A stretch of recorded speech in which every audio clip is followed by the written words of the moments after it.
సరదాగా మొదలైన మత్తు వ్యసనం యువతకు అలవాటుగా మారుతోంది. ఆరోగ్యాన్ని బలి తీసుకుంటోంది. చివరకు బతుకును ఉప్పెనలా ముంచేస్తోంది. మద్యం మత్తులో ఏం చేస్తున్నారో తెలియక అనేక అఘాయిత్యాలకు పాల్పడుతున్నారు. మద్యం సేవిస్తూ పోలీసులకు చిక్కుతూ ఉన్నత స్థాయిలో ఉండాల్సిన యువకులు కటకటాల పాలవుతున్నారు.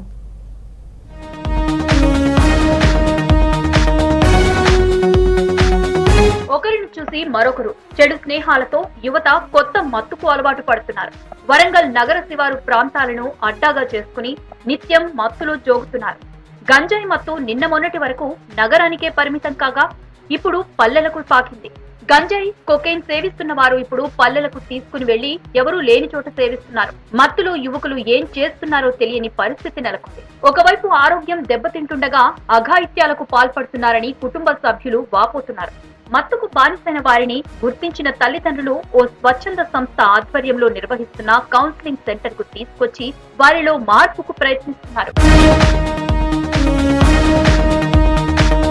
వరంగల్ ట్రై సిటీలో Warangal, Hanamkonda, Kazipet railway station, bus స్టేషన్లు, ఊర్సుగుట్ట, హన్మకొండలోని వడ్డేపల్లి, బంధం చెరువు కట్ట ప్రాంతం, దేశాయిపేట, చిన్న వడ్డేపల్లి చెరువు, ఎనుమాముల మార్కెట్ సమీప ప్రాంతాలు, రంగసాయిపేట బెస్తం చెరువు, కిలా వరంగల్ రాతికోట, గుండు చెరువు ప్రాంతాలు, నగర శివారు ప్రాంతాలు, కాకతీయ కెనాల్ ప్రాంతాలు, ఔటర్ రింగ్ రోడ్, నిర్జన ప్రదేశాలను అడ్డాగా చేసుకున్న గంజాయి మాఫియా యువతను, విద్యార్థులను టార్గెట్ గా చేసుకుని గంజాయి విక్రయిస్తున్నారు, మత్తులు దింపుతున్నారు. వాట్సాప్ మెసేజ్ల ద్వారా చెప్పిన అడ్డాకు గంజాయి పొట్లాలను పంపిస్తున్నారని తెలుస్తుంది. హన్మకొండలోని కొత్తూరు జెండా ప్రాంతంలో అద్దెకు ఉంటూ డిగ్రీ చదువుతున్న భూపాల్పల్లి, మెహబూబాబాద్ జిల్లాలకు చెందిన ఇద్దరు విద్యార్థులు 4.77 కిలోల గంజాయి ప్యాకెట్లతో పోలీసులకు పట్టుబడ్డారు.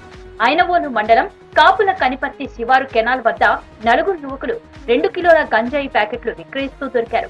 పోలీసులకు చిక్కిన వారిలో ఇద్దరు డిగ్రీ విద్యార్థులు ఉండగా హసన్పర్తి చెరువుగట్టు వద్ద నలుగురు కళాశాల విద్యార్థులకు గంజాయి ప్యాకెట్లు విక్రయిస్తూ పట్టుబడ్డారు. వీరిలో ఇద్దరు మైనర్లు ఉండటం ఆందోళనకు గురి చేస్తోంది.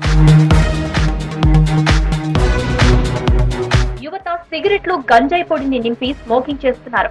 మిల్క్ కాలనీ పోలీస్ స్టేషన్ పరిధిలో ఏసీ రెడ్డి నగర్, శివనగర్ ప్రాంతాల్లో ఇద్దరు యువకులు, మరో కళాశాల విద్యార్థి గంజాయి విక్రయిస్తుండగా టాస్క్ ఫోర్స్ పోలీసులు పట్టుకున్నారు. విచారణలో వీరు వరంగల్ రైల్వే స్టేషన్ సమీపంలో గుర్తు తెలియని వ్యక్తుల నుంచి 3.5 కిలోల గంజాయి కొనుగోలు చేసి దాన్ని 50 గ్రాముల చొప్పున ప్యాకెట్లుగా చేసి విక్రయిస్తున్నట్లు తేలటంతో పోలీసులు కేసు నమోదు చేశారు. గంజాయి ప్యాకెట్లు విక్రయించే బ్యాచ్లు వరంగల్ నగరంలో గ్రామీణ ప్రాంతాల్లో చాలానే ఉన్నప్పటికీ నియంత్రించేందుకు పోలీసులు దృష్టి సారించలేకపోతున్నారనే విమర్శలు వస్తున్నాయి.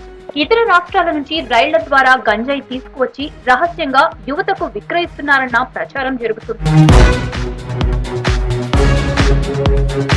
వరంగల్ నగరానికి నిత్యం పల్లెల నుంచి లక్షలాది మంది యువత వచ్చిపోతుంటారు. దేశ విదేశాలకు చెందిన స్టూడెంట్స్ విద్యను అభ్యసించడం కోసం వస్తున్నారు. అందరూ కలిసిన చోట కొందరు సిగరెట్ తాగటం, మద్యం సేవించటం కామన్ గా మారింది.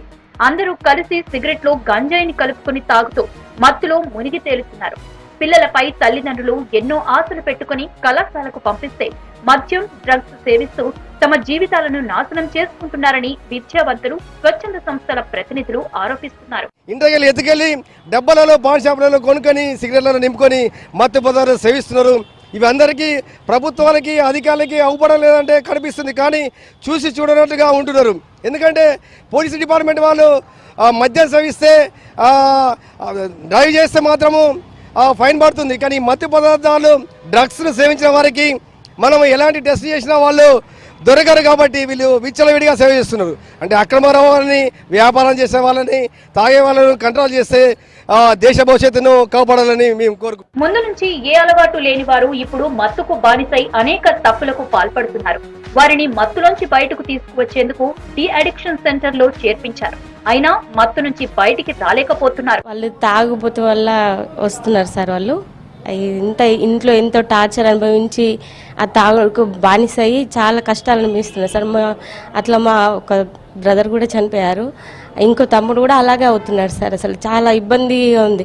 అంటే వాడికి మానేయాలని అనిపిస్తుంది కానీ అది మానేయలేకపోతున్నాడు. అలాంటి డిసీజ్లో ఉన్న ఇంట్లోనే మా అమ్మ నాన్న చాలా సఫర్ అవుతున్నారు సార్. నేనైతే మానసికంగా చాలా ఇబ్బంది ఉన్న. 2 తమ్ముళ్ళు ఒకరు చనిపోయారు ఆ తాగుడు వల్లని. ఈ తమ్ముడు కూడా అలాగే అవుతున్నారు సార్. ఇక్కడ వేసాము, ఇక్కడ మేము చేంజ్ చేసేటప్పుడు చాలా ఘోరంగా ఉన్నాం మా తమ్ముడు.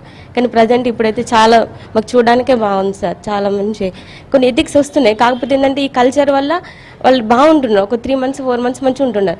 ఎవరైనా ఫ్రెండ్ ఏంటంటే మోటివేట్ చేస్తున్నారు వాళ్ళు. ఈ చెడు ఏంటంటే ఆ తాగుడు అనేది చాలా ఎఫెక్ట్ పడుతుంది సార్. అది తల్లిదండ్రులకు బాధ్యతగా పిల్లలపై పర్యవేక్షణ లేకపోవటం వల్లనే యువత చెడుదారి పడుతున్నారు. కొందరు మద్యం సేవిస్తుండగా మరికొందరు డ్రగ్స్ కు అలవాటు పడుతున్నారు.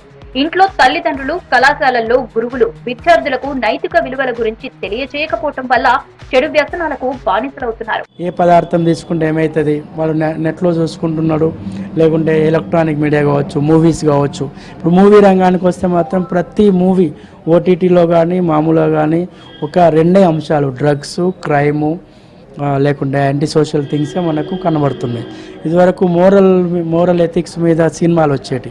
ఇప్పుడు అలాంటి వాటిని పెద్దగా ప్రేక్షకులు చూడట్లేదు, ఏం లేదు. సో కాబట్టి అన్ని ఏ కోణంలో 4 వైపులా 365 డిగ్రీలలో ఎక్కడికి చూసినా కూడా వినాశకానికే ఉంది తప్ప ఒక ఎథికల్గా ఒక ప్రేమలు, ఆప్యాయతలు, కుటుంబ సంబంధాలు ఈ కోణంలో ఎక్కడ ఎవరు ఉండట్లేదు.